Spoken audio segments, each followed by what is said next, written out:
Every January the 5th, we celebrate the only United States citizen who is male, who is a saint in the church. Let's say that one more time. The only U.S. man who is a saint in the Roman Catholic Church.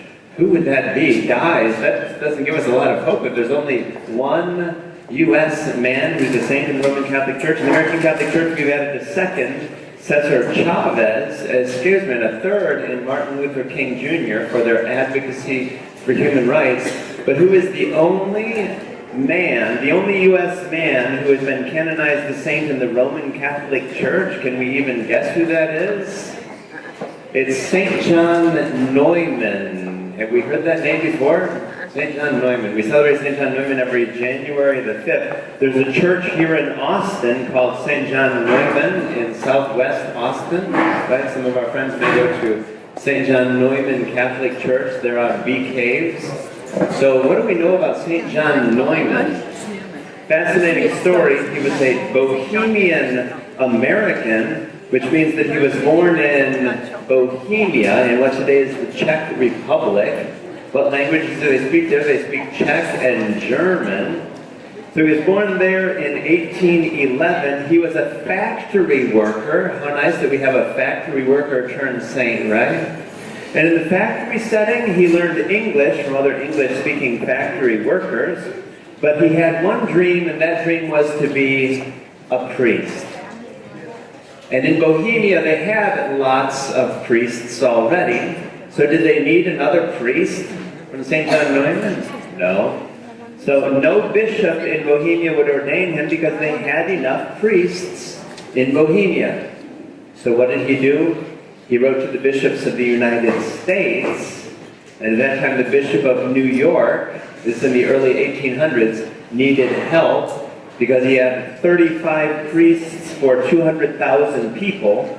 And if you only have 35 priests for 200,000 people, will you say no to someone who wants to come and be a priest? No. And so St. John Neumann came to the United States, was ordained 3 weeks later. A story of courage because he had never been to the United States before, of course. And so it took courage for him to venture across the ocean to be able to serve people here in the United States. And so he had the courage to leave his hometown. He left with one set of clothes and $1 in his pocket, like many of the stories that we've heard from other people immigrating to the United States. And he came and he assisted the church here in the United States. He was assigned to German-speaking people near Niagara Falls. How would that be? Yeah, it sounds nice, but it'd be kind of cold up there. And it was during his time there in western New York and in Pennsylvania that he just traveled village to village, preaching in taverns. How's that for a place to preach? Celebrating Mass at kitchen tables, and teaching teachers. Think about that for a moment. He was traveling all over, and so one of his jobs was simply to form people so that if he wasn't there, they could continue the job of teaching others about the faith. He joined the Redemptorists, a congregation that was dedicated to the poor and the abandoned, and then in 1852, at 41 years old, he was named the 4th Bishop of Philadelphia, which is really where he became famous. Why? Because St. John Neumann is known for starting the Catholic school system in the United States. Have you heard of any Catholic schools? We have St. John Neumann to thank for that, because he had this idea, why don't we have various diocesan Catholic schools where we can train young people in our faith.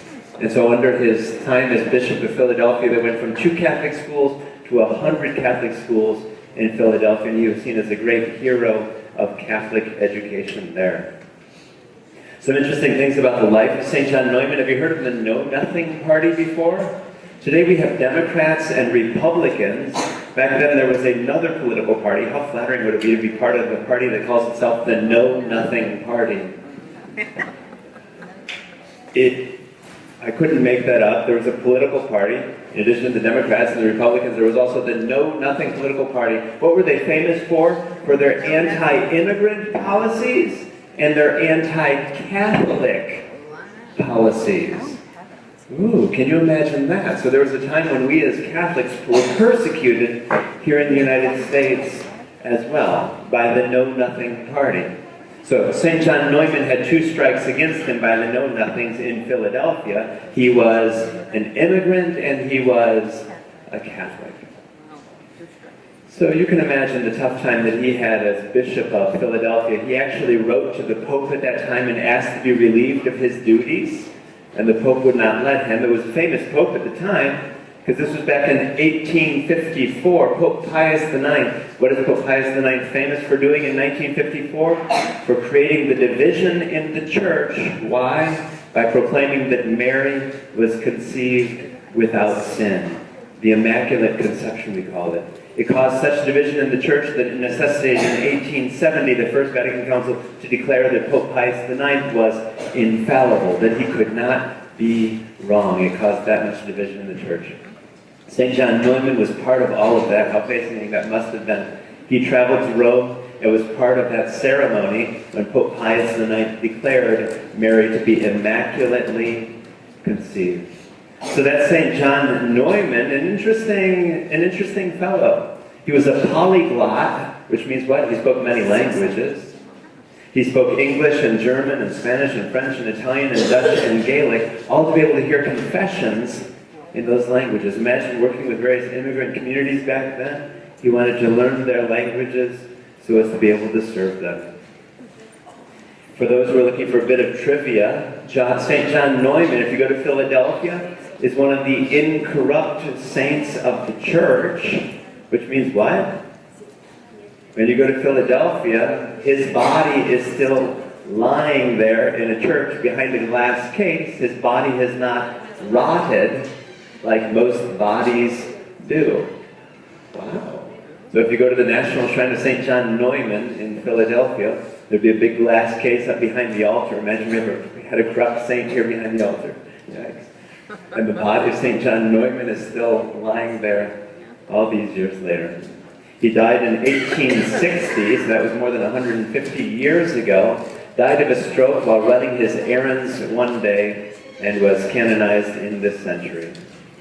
But a model for us, St. John Neumann, because he pulled himself up by the bootstraps to his entry in the United States, right? He educated himself. He had the courage to come to the United States and to serve people.